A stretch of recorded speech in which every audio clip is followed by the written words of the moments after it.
શહેરના છાણી વિસ્તારમાં અચાનક જ એક કારમાં આગ ભભૂકી ઉઠી હતી। સમય સૂચકતા વાપરીને વાહન ચાલક કારમાંથી ઉતરી ગયો હતો અને આ ઘટનામાં કોઈ જાનહાનિ થવા પામી નથી। મળતી માહિતી મુજબ છાણીના રામાકાકા ડેરી પાસે રાત્રિ સમયે ચાલતી કારમાં અચાનક ધુમાડા નીકળવા લાગ્યા હતા। કાર ચાલકે તરત જ ગાડી રોકી બહાર નીકળી જતા મોટી દુર્ઘટના ટળી હતી। પ્રાથમિક તબક્કે ફાયર સિલિન્ડરથી આગ બુઝાવવાનો પ્રયાસ કરવામાં આવ્યો હતો, પરંતુ થોડા સમય પછી ફરીથી આગે ઉગ્ર સ્વરૂપ ધારણ કરી લેતા કારને સંપૂર્ણપણે ઘેરી લીધી હતી। આ બનાવની આસપાસ લોકોમાં દોડધામ મચી ગઈ હતી। સ્થાનિકોએ તરત જ પોલીસ અને ફાયર બ્રિગેડને જાણ કરી હતી, જેના પગલે ટીમ ઘટનાસ્થળ ઉપર દોડી આવી હતી અને અડધા કલાકની ભારે જહેમત બાદ આગ ઉપર કાબુ મેળવી લેવામાં આવ્યો હતો।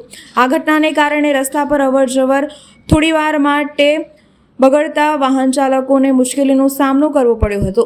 ઉનાળાની સિઝનમાં આવા બનાવો વારંવાર બનતા હોય છે, જેથી વાહન માલિકોએ ગાડીઓનું નિયમિત નિરીક્ષણ કરાવવું જરૂરી છે।